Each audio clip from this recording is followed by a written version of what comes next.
So Jalopnik recently dropped a list of the worst cars currently on sale, based entirely on reader opinions, and some of these takes are straight up savage. While a lot of these picks are totally fair, a few had me shaking my head. Because believe it or not, there are a couple of so-called worst cars that I actually like, and you already know, if it's controversial, ugly, or confusing, we're going to talk about it here at Friends with Benefits Car Club.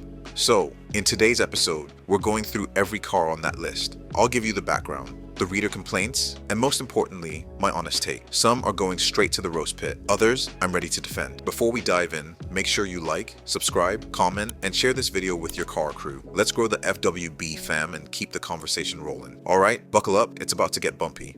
Let's kick things off with a car that had so much potential, and then nosedived into, are you serious? Territory. So, the VF8 was supposed to be Vietnam's electric debut on the global stage, and instead, it became the definition of early access fail. The reviews? Brutal. Ride quality? Like a bouncy castle at high speed. Handling? Floaty and disconnected. Interior? Screams prototype, not production. Software? Laggy, confusing, and glitch prone. Even the lease deals were wild, like $83 a month wild, because people were legit scared to touch one. I love rooting for the underdog, but this one's got 3 wheels in the recall pile and 1 in the service bay. FWB fam. Should we cut them some slack as a startup, or is this already dead on arrival? From one rough ride to another, let's talk about the Jeep Wrangler. Yes, it's an icon. Off-road, it's legendary. But the moment you drive it on pavement, things get shaky. Literally. This is where Jeep said, good luck. Let's break it down. Interior? Feels like a Tonka toy got interior lighting. Ride comfort? Don't sneeze or you'll hit the next lane. Fuel economy? Abysmal. Like, you sure it's not leaking? Bad. Steering? Playing the wheel so loose it feels like you're negotiating with it. You remove the roof and doors for the summer, and then instantly regret it when it rains, and you're stuck using a plastic sheet and emotional support. So yeah, cool image. But worth 50,000 plus? I don't know. Y'all tell me. Is this rugged freedom or expensive cosplay?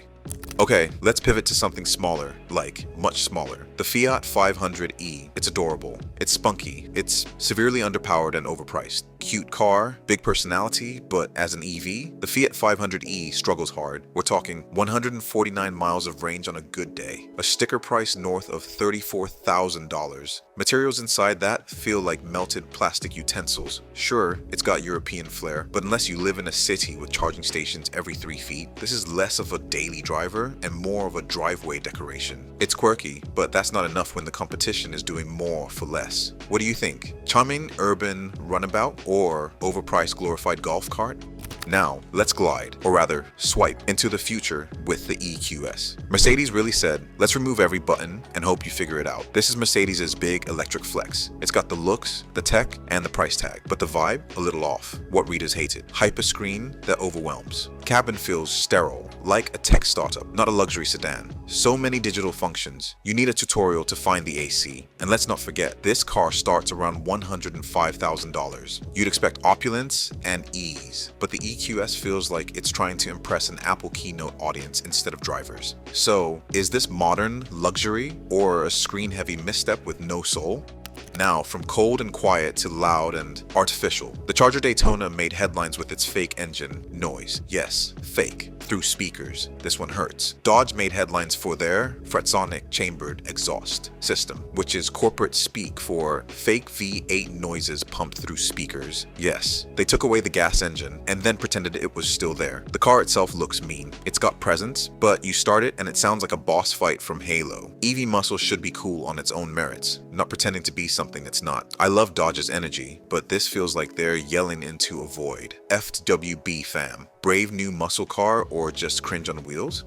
Now here's a plot twist, an SUV made by a chemical company, because apparently SUVs are just molecules now? You'd think this was made by a veteran off-road brand, but nope, it's from Ineos, a chemical company. Yes, chemistry. Now, SUVs. The Grenadier is trying so hard to be tough. Manual switches, boxy design, functional, everything. Cool. Until you realize it rides rough, the interior doesn't match the $70,000 plus price tag, and it feels more like a tribute band than the real Defender. It's charming in theory. In practice, it's a rough draft with rich guy marketing. Off-roaders, does this deserve love or did nostalgia trick us again?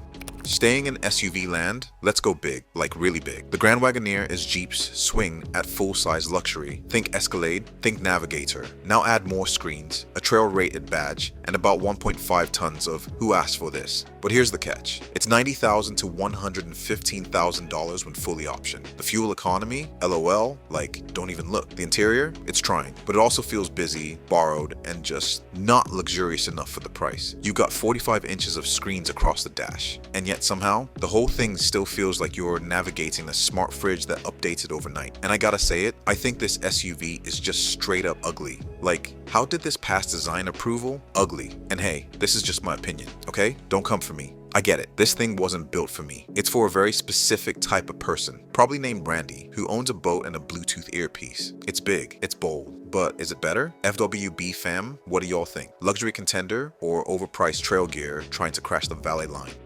Now let's bring it back to something a little more mainstream. A few years ago, the Palisade and Telluride were the MVPs of mid-size SUVs. Affordable luxury, stylish, feature-packed, but the sparkles dimmed. Now, everybody's got one. Updates feel like reheated leftovers. Prices keep creeping up while the excitement drops off. The Palisade interior is starting to feel a little overstyled. The Telluride, still good, but not the shocker it used to be. They're solid, don't get me wrong, but the novelty's gone. Still worth the hype, or is it time to pass the torch to something new?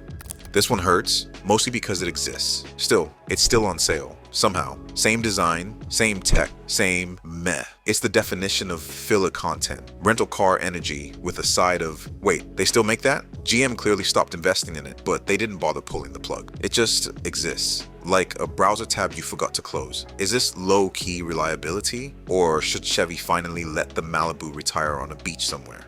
Now listen, Jalopnik readers had some strong opinions about this one. They were like, it's all style, no substance, drives like a lunchbox, range is trash, performance is meh, and you know what? They're not entirely wrong, but I'm gonna be real with you, FWB fam. I actually like the ID. Buzz, but I'm standing up for it. Yeah, I know. Let me explain before you snatch my car guy card. To me, it's got personality. It's quirky, different, and honestly, a vibe. Like if a surfboard and a disco ball had a baby. I love that it's not trying to be another bland, serious-faced crossover. It's playful, it's fun, and I can totally see myself renting one for a weekend road trip. I don't even care if I get roasted pulling up to a Cars and Coffee. I'm vibing with it. But the range? Bruh. The range makes no sense. It's a brand new EV and somehow only manages like 260 miles on a good day if you pray, and don't use the AC for a van. That's made for road trips. That can barely get to the road trip without a charging brake. Why would you build a vibe machine that has to vibe near a charger every 3 hours? Who signed off on that? So here's where I stand. I'm in on the look.